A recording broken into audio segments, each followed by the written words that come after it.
All right, everybody, welcome to the Scho-Zone. It is your host, Ryan Schofield. I'm coming at you live from the little virtual studio here. I got little Mr. David Eckstein. This is the best visibility I've probably had going. I think I've figured out a little bit of the lighting. But anyways, thanks for tuning in. And just gonna real quickly, I'm actually probably gonna mostly jump out of my normal comfort zone on this one. I can say that the Cardinals, I guess, did win today, which means that they're actually now winning on this trip that they have going.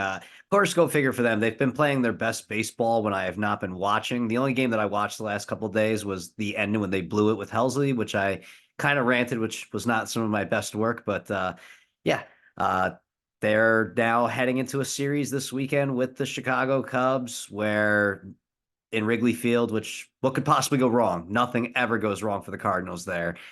They win this one. They're comfortably ahead of, above 500. They drop this series, and then it's just one step forward, two steps back, which seems to be a common theme. Past performances are not always indicative of future results, but I'll believe it when I see if the Cardinals win this one. That will be enough to rope me in because, again, if they win this series, this is, again, the tale of the series against Chicago teams. You win this series, you are a 500 team. You sweep this series, you are a winning team. You lose this series, you are a below 500 team. This might, again, reveal what kind of team they are.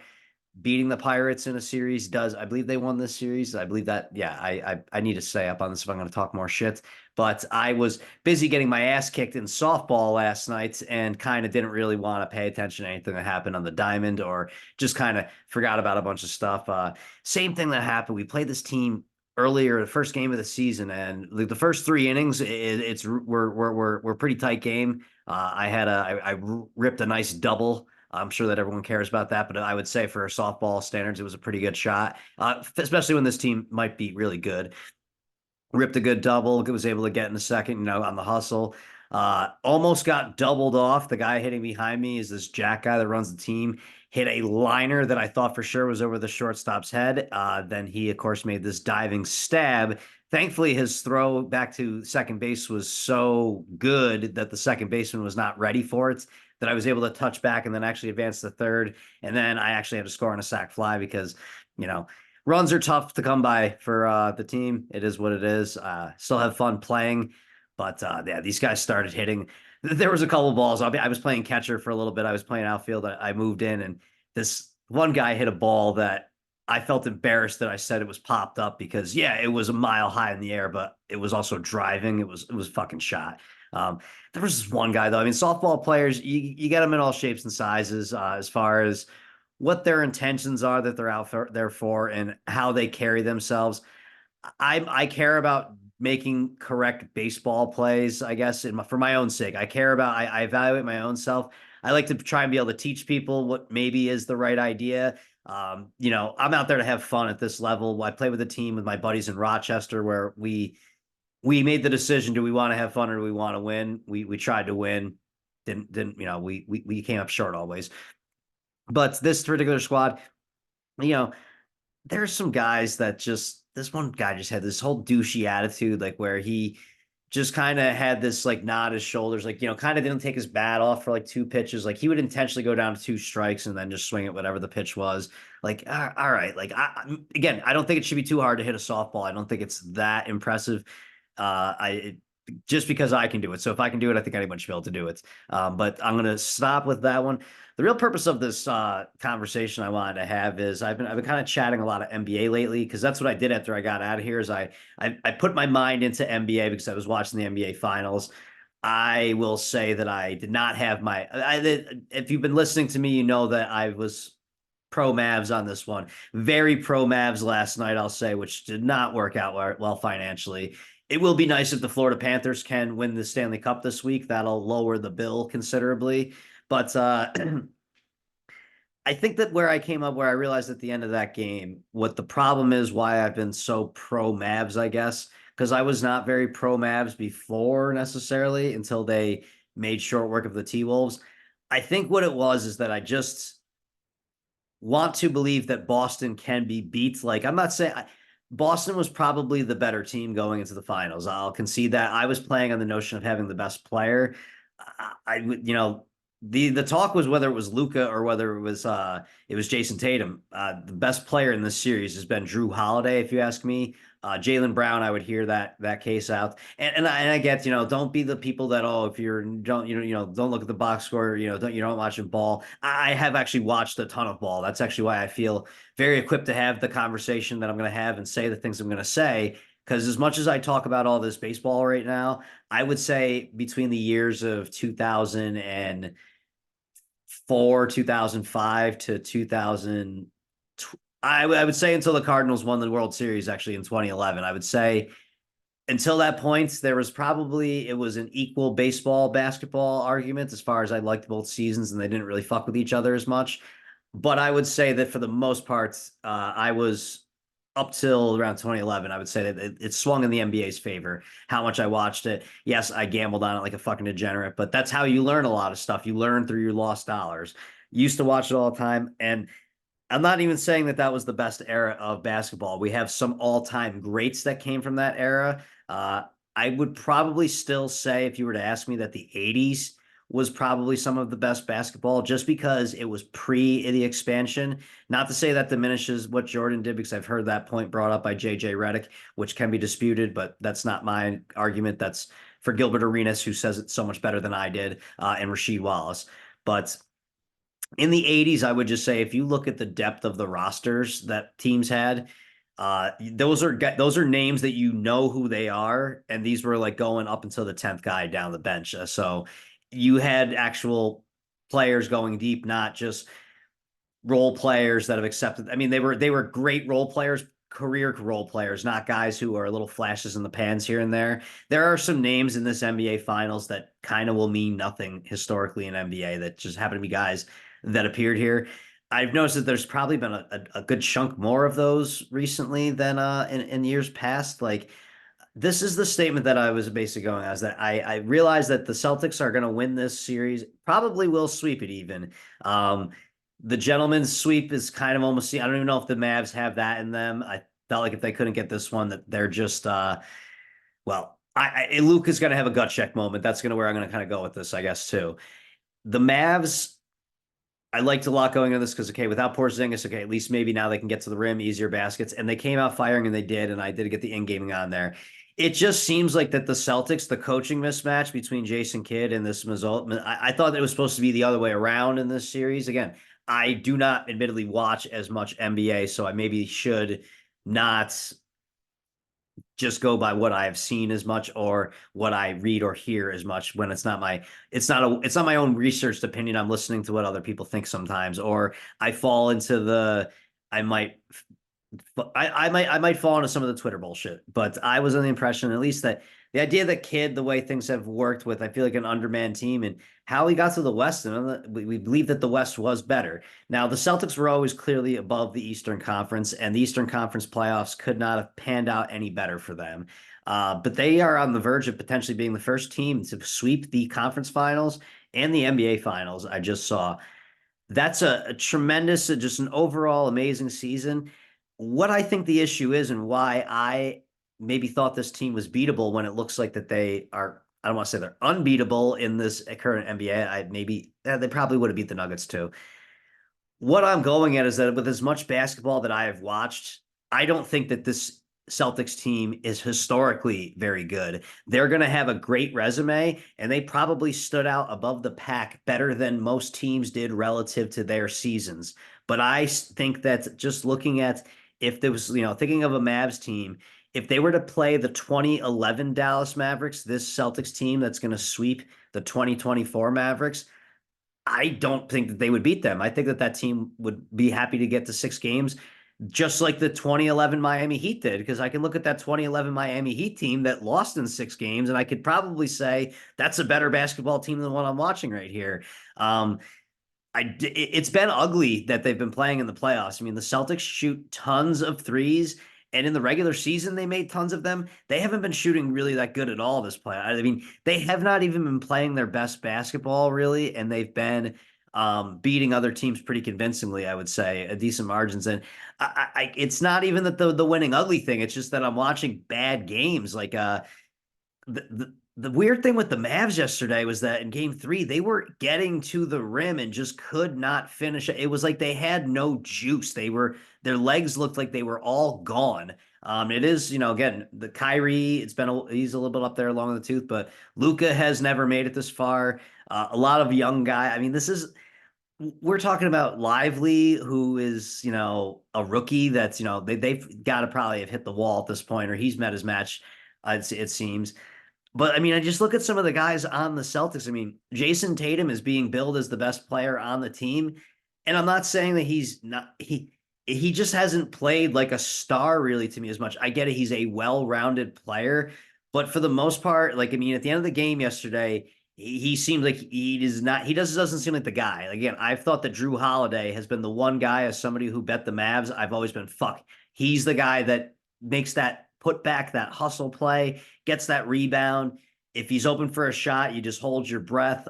He's been the one that's really been killing for me. But it just seems like that's the Celtics outlast people. And again, they I will give them the lofty comparison that it's much like those really good Warriors teams that they just play this couple minute stretch of basketball. But I guess the entire third quarter yesterday was just a master class, I guess I would say, for the Celtics.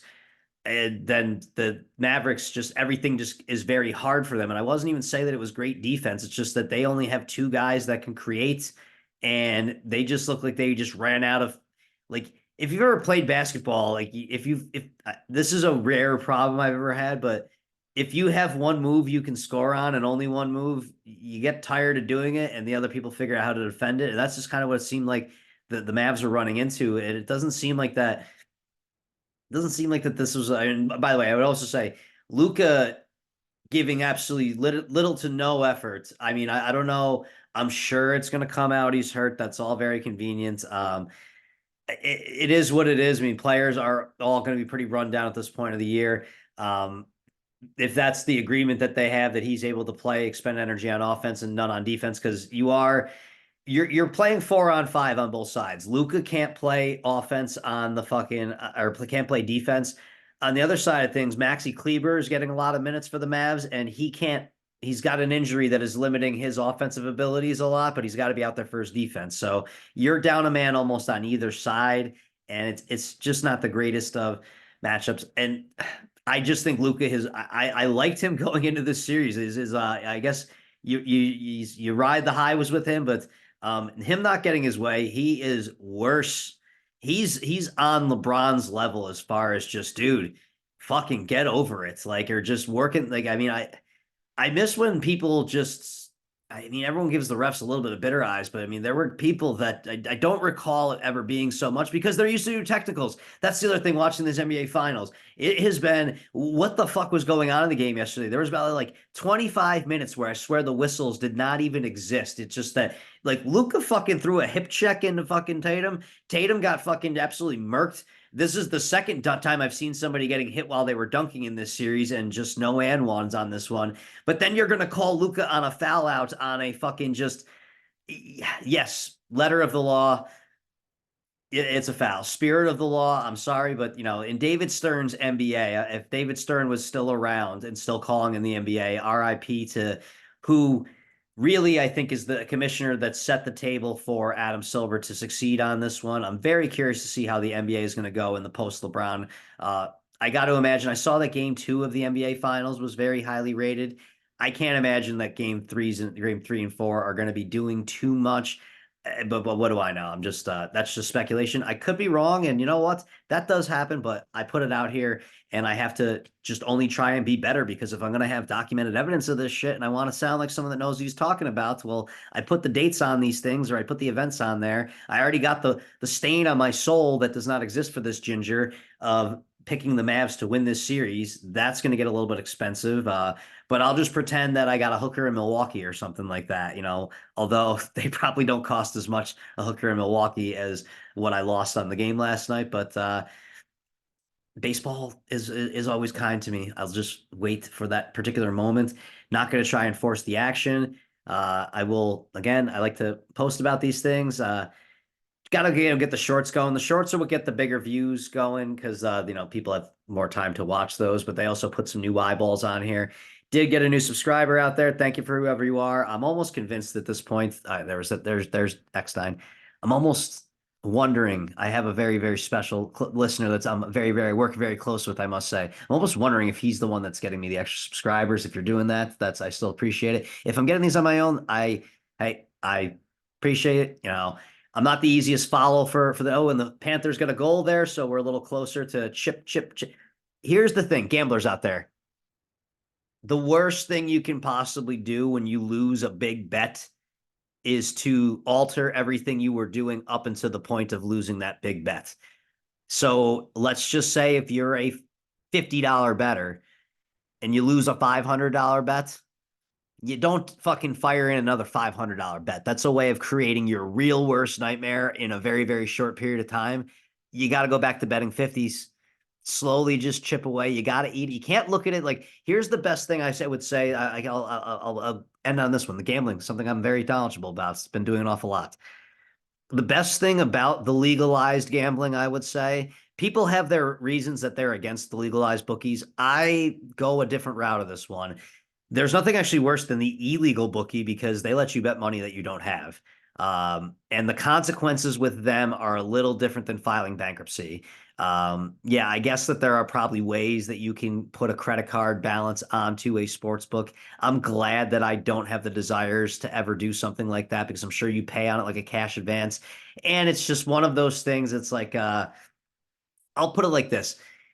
If you've never done cocaine and then you try it once, it's not really hard to say no after ever again. You don't just say, oh, I didn't, wasn't for me, didn't really do anything for me.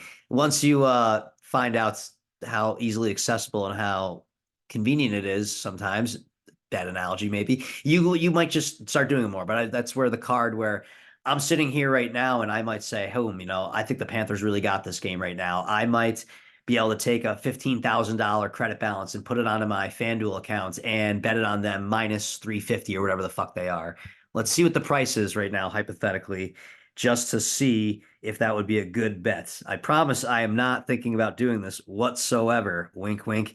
No, I really would never, ever do that. Maybe when I was drinking, I would have done something like that. So this is, I guess, why this should be a live theme. Because if I actually had people that were live and watching this, I'm sure that there would be some comments that would be saying, do it. The terms do it or you won't really, I want to say I've matured and grown up, but they've really used to get me to do some things I probably shouldn't have done. What do we got for odds in this one? I said minus 350. Where it's like it's minus 800. Or no, that's the minus 265, you say, huh? Very interesting. I will do nothing good with that information, I'm sure. I do have some actual ready cash that maybe. Okay, yeah. So the Panthers are going to win this game today. Anyways, better because yeah, that'll help me chip away. I didn't put anything aggressive on it, just a little something on there, just to churn things back in the right direction. I just actually compromised myself live on the air, but hey, you can learn from my mistakes if the Panthers do not win this game. That is currently 2-1 as I recorded this with 8:20 left in the second period. Yeah, have some fun this evening. So, anyways, yeah, no, but the last thing you want to do really is I didn't fire a big bet in there, like I said. It's just to win a small amount. What I'm going to try to do is take the 50 I just put onto that to win like less than $20 is that I take that other money and use that for a very small parlay that maybe will pay me something. That's what you got to kind of do. You just got to chip away. But again, back to the whole thing with the bookies is that when you lose money to a bookie on credit, they are a little scared. I don't know what they do if you don't. I've never not had money to pay a bookie. I've always figured out a way to pay a bookie. But the fact of the matter is that I can only lose what's in an account that comes out of my cash if I don't use the credit card. I'm back on track with this rant now. I like that better. Also, with the bookie, or they look at it, people, there's the movie Two for the Money, and they always talk about how Monday Night Football is the most bet game because it's everyone's last chance to get even with their bookie, or the Sunday night game if people, however they run their weeks.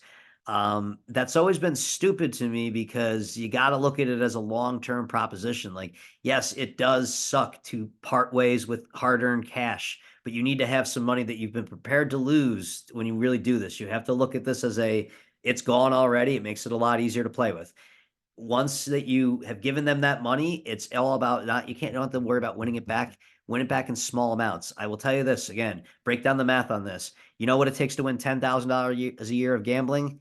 In gambling, that takes winning $27.50 per day. That does not sound that crazy, does it? Does it? No, it doesn't, but you're going to have some ups and downs. You just got to hope that your ups are bigger than your downs and hopes that your downs really aren't that long. So you keep firing through it. And eventually, you're ahead of this one. So with the bookie though, because there's the actual physical exchange always going on, you feel it. When you with the live betting on there, once it goes into my account, but the fact is that there is no get back even period, or some people, that's the worst thing they do, is that once they play that day, they need to get back what they put in that day. No, it's gone once it's in there. You have to look at it that way, so that way you don't make things worse. Trust me, I come from a place of, there's been nothing more ridiculous than I once listened to the very infamous, I'm probably one of the people that owns the only recorded copies of it at this point for copyright reasons, of Artie Lang's March Madness gambling rants, where he describes how March Madness can snowball out of control. The year I was listening to that, I had one of my worst March Madnesses where I lost about $3,000. $3,000 was a large percentage of my income at that point in life. And yeah, made it happen. Not gonna go down that rabbit hole. And oh, the Panthers, did they just score again? Yes. All right, let's go. 3-1 Panthers. So, anyways, on that note, let it fire. Thank you for tuning into the Scho-Zone. I'll try and have something up for you again. And tell a friend to subscribe. Give me a like, drop a comment. Scho-Zone podcast at gmail.com, or the Scho-Zone podcast at gmail.com. SCHO525 is the Twitter and Instagram. Thank you very much for tuning in, and I'll eventually figure out how to turn this off, and boom.